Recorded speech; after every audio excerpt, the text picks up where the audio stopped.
नमस्ते दोस्तों, जोहार। मैं निमित सर आप सभी का अभिषेक चक्रवर्ती यूट्यूब चैनल में हार्दिक स्वागत करता हूं।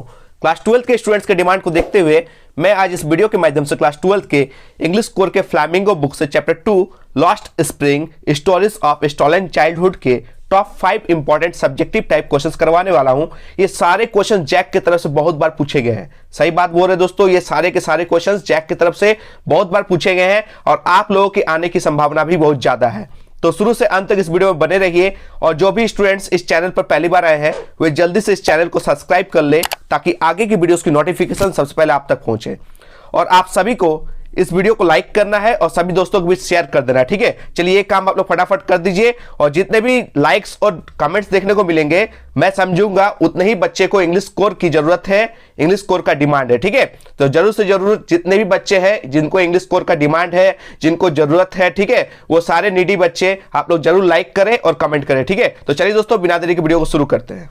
तो दोस्तों आज का इस चैप्टर का पहला इंपॉर्टेंट क्वेश्चन आप लोग देख सकते हैं, describe Mukesh and his background. ये जो क्वेश्चन है दोस्तों जैक की तरफ से 2010 में पूछा गया है, 2015 में पूछा गया है और भी बहुत बार पूछा गया है, ठीक है। और आप लोगों का आने का चांसेस बहुत ज्यादा है, ठीक है। मुकेश और उनकी पृष्ठभूमि का वर्णन करें, ठीक है। तो आप लोग देख सकते हैं इसका आंसर क्या है।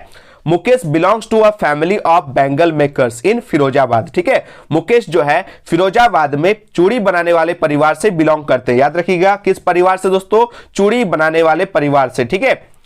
But he doesn't like the profession, लेकिन उन्हें यह पेशा बिल्कुल भी पसंद नहीं है, ठीक है। मतलब उसे चूड़ी बनाने का पेशा बिल्कुल ज्यादा एकदम पसंद नहीं है। याद रखिएगा he wants to be his own master, वो अपना मालिक खुद बनना चाहता है, ठीक है। He wants to be a motor mechanic, क्या बनना चाहता है दोस्तों? याद रखिएगा वह मोटर मैकेनिक बनना चाहता है। जो मुकेश जिनका पूरा परिवार, ठीक है, सिंस जनरेशन से चूड़ी बनाने वाला काम करता है, लेकिन ये जो मुकेश है ये थोड़ा हट के काम करना चाहता है। ये क्या बनना चाहता है दोस्तों?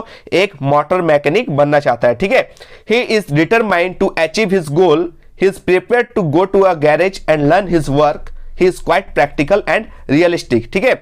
वह मोटर मैकेनिक बनना चाहता है और वह अपने लक्ष्य को प्राप्त करने के लिए दृढ़ संकल्पित है। याद रखिएगा दोस्तों, और वह एक गैरेज में जाने और अपना काम सीखने के लिए भी तैयार है। और साथ ही साथ ये किस टाइप का लड़का है दोस्तों? याद रखिएगा एक प्रैक्टिकल लड़का है और एक रियलिस्टिक लड़का है। याद रखिएगा बहुत ही ज्यादा इंपॉर्टेंट क्वेश्चन था। चलिए दोस्तों नेक्स्ट क्वेश्चन की ओर देखते हैं, क्वेश्चन नंबर 2 जो बहुत ही ज्यादा इंपॉर्टेंट क्वेश्चन है और ये क्वेश्चन बार बार ये एग्जाम में देखने को मिलता है। याद रखिएगा क्वेश्चन क्या है? हु इज साहेब, साहेब कौन है? What is his full name, उनका पूरा नाम क्या है? और what is the meaning of his full name, और उनके पूरे नाम का अर्थ क्या है? ये आपसे पूछा गया है और जैक की तरफ से ये 2013 में पूछा गया, 2015 में पूछा गया, 2017 में पूछा गया और भी पूछा गया, ठीक है। और आप लोगों के एग्जाम में छपने लायक ये क्वेश्चन है, ठीक है, याद कर लीजिएगा। तो चलिए साहेब के बारे में हम लोग जानते हैं। साहेब इज अ रैग पिकर, याद रखिएगा दोस्तों साहेब एक कचरा चुनने वाला, याद रखिएगा रैग पिकर मींस दोस्तों कचरा चुनने वाला, ठीक है। ही लिव्स इन सीमापुरी, वो अभी कहां रहता है दोस्तों? सीमापुरी में रहता है। But his family has come from Dhaka in Bangladesh, लेकिन उनका परिवार बांग्लादेश के ढाका जिले से आया था। याद रखिएगा दोस्तों ढाका जो है दोस्तों बांग्लादेश का क्या है दोस्तों? राजधानी है, कैपिटल, याद रखिएगा, ठीक है। आप लोग कमेंट में बताइएगा कि इनके जो परिवार है ये बांग्लादेश से कब भारत आए थे, ठीक है। आप लोग कमेंट में बताइए कब आए थे, 1971 में या 1961 में या 1981 में या 1991 में? आप लोग कमेंट में जरूर बताइएगा, बहुत ही इंपॉर्टेंट ऑब्जेक्टिव क्वेश्चन है, ठीक है। चलिए आगे पढ़ते हैं दोस्तों। साहेब्स फुल नेम इज साहेब ए आलम, क्या नाम दोस्तों पूरा? साहेब ए आलम, ठीक है। उनका पूरा नाम है साहेब ए आलम, ठीक है। It means Lord of the universe, ठीक है। इसका मतलब क्या होता है दोस्तों? पूरे ब्रह्मांड का स्वामी, याद रखिएगा it means the Lord of the universe, ठीक है। But he doesn't know what it means, लेकिन उसे खुद मालूम नहीं इसका अर्थ क्या होता है, ठीक है। बहुत ही इंपॉर्टेंट क्वेश्चन आप लोग याद कर लीजिएगा। मैं ऑलरेडी इस चैप्टर को बहुत अच्छे से एक्सप्लेन करके समझाया हूं और इस चैप्टर से related top 20 important exam related MCQ type questions भी आप लोगों को करवा चुका हूं, ठीक है। कितने बच्चे हुए वीडियोस देखे हैं कमेंट में बताइए और जो भी स्टूडेंट्स इस वीडियो को नहीं देखे हैं वो लोग क्या कीजिएगा, आप लोग प्लेलिस्ट में जाइएगा और उस वीडियो को देख लीजिएगा, ठीक है। बहुत ही अच्छे से समझाया हूं और top 20 important exam related MCQ type questions भी आप लोगों को करवा चुका हूं, ठीक है। देख सकते हैं दोस्तों क्वेश्चन नंबर 3 में क्या पूछा गया है, what makes the city of Firozabad famous. ठीक है, ये जो फिरोजाबाद सिटी है यानी शहर है, इसको क्या फेमस बनाता है, क्या प्रसिद्ध बनाता है, ये आपसे पूछा गया है। बहुत ही इंपॉर्टेंट क्वेश्चन है। ठीक है, जैक 2011 में पूछा गया है और भी कई बार पूछा गया है। ठीक है, क्या है इसका आंसर आप लोग देख सकते हैं। फिरोजाबाद जो है दोस्तों, Firozabad is famous for its bangles. याद रखिएगा, इससे ऑब्जेक्टिव भी आता है। फिरोजाबाद क्यों फेमस है, तो याद रखिएगा बैंगल्स के लिए यानी चूड़ियों के लिए। याद रखिएगा, फिरोजाबाद अपनी चूड़ियों के लिए फेमस है, यानी Firozabad is famous for its bangles. ठीक है, every other family in Firozabad is engaged in making bangles. याद रखिएगा, फिरोजाबाद में हर दूसरा परिवार चूड़ी बनाने में लगा हुआ है। ठीक है, it is the centre of India's glass blowing industry. याद रखिएगा, यह भारत में कांच बनाने वाले उद्योगों का केंद्र। याद रखिएगा, अगर क्वेश्चन आए कि कांच बनाने वाले उद्योग का केंद्र कहां है, तो याद रखिएगा फिरोजाबाद में। कहां दोस्तों, फिरोजाबाद में। ठीक है, आगे देखते हैं क्या है इसमें।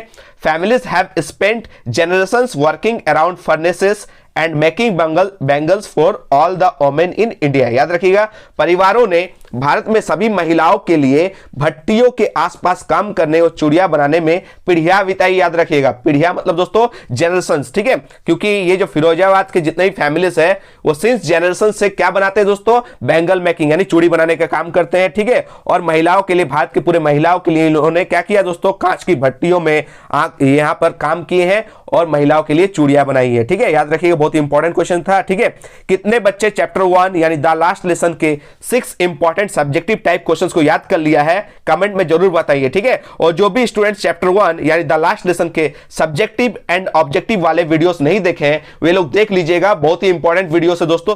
चलिए नेक्स्ट क्वेश्चन की ओर देखते हैं। क्वेश्चन नंबर 4 जो बहुत ही ज्यादा इंपॉर्टेंट क्वेश्चन है, देख सकते हैं क्या है क्वेश्चन पूछा गया, What are the hazards of working in the glass bangles industry। ठीक है, ये क्वेश्चन जैक की तरफ से 2013 एंड 2018 दोनों में पूछा गया है और भी शायद बहुत बार पूछा गया है। ठीक है, याद रखिएगा, कांच की चूड़ियों के उद्योग में काम करने के क्या खतरे हैं, क्या क्या हैजर्ड्स है, ये आपसे पूछा गया। ठीक है, तो याद रखिएगा दोस्तों, कांच की जो भट्टियों में काम करने से शरीर को बहुत सारे नुकसान होते हैं। ठीक है, याद रखिएगा। चलिए इसका परफेक्ट आंसर आप लोग देख सकते हैं, क्या लिखा गया है, working in the glass bangles industry is quite dangerous. यानी कांच की चूड़ियों के उद्योग में काम करना काफी डेंजरस है, यानी काफी खतरनाक है। याद रखिएगा, they work illegally in the glass furnaces with high temperatures. याद रखिएगा, वे उच्च तापमान वाली कांच की भट्टियों में अवैध रूप से यानी इलीगली रूप से काम करते हैं। याद रखिए दोस्तों, यहां जो कांच की भट्टियों में जो बच्चे हैं दोस्तों, वे लोग इलीगली काम करते हैं, अवैध रूप से काम करते हैं। ठीक है, वो भी हाई टेम्परेचर में। याद रखिएगा,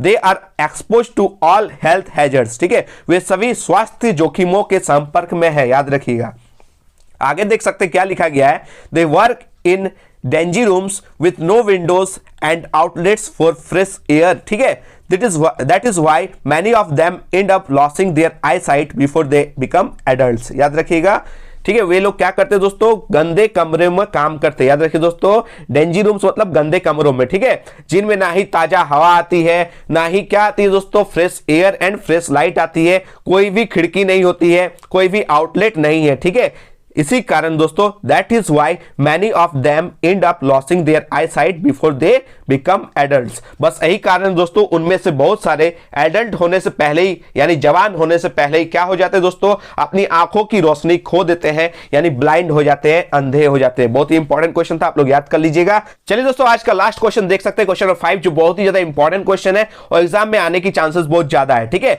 साहेब is no longer his own master, what does Anees Jung mean by this sentence. ये जो क्वेश्चन दोस्तों जैक की तरफ से 2014 यानी 2014 में पूछा गया है, साहेब अब अपना मालिक नहीं रहा। ठीक है, इस वाक्य से एनिस जंग का क्या मतलब है, क्या अर्थ है, ये आपसे पूछा गया है और इसको एक तरीके से पूछा जा सकता है। ठीक है, देखिए और देखिए लिखा गया question, is Saheb happy working at the tea stall, explain. ठीक है, क्या साहेब चाय की दुकान पर काम करके खुश है, ये आपको एक्सप्लेन करके यानी व्याख्या करके बताना है। ठीक है, तो याद रखिएगा दोस्तों, ये जो साहेब है दोस्तों, ये क्या करता था दोस्तों, कचरा चुनने का काम करता था। ठीक है, बाद में इसको एनिस जंग कहाँ काम लगवा देती है, एक चाय के ढाबे में, एक चाय की दुकान में। ठीक है, बस वहां से वो क्या हो जाता है, अपना मालिक नहीं रहता है। यही क्वेश्चन पूछा गया, तो इसका परफेक्ट आंसर आप लोग देख सकते हैं, क्या लिखा गया है, Saheb doesn't seem to be happy working at the tea stall because the steel canister he holds seems happier than the plastic bag he used to carry in his shoulder. ठीक है, साहेब चाय की दुकान पर काम करके खुश नहीं दिखाई देता है क्योंकि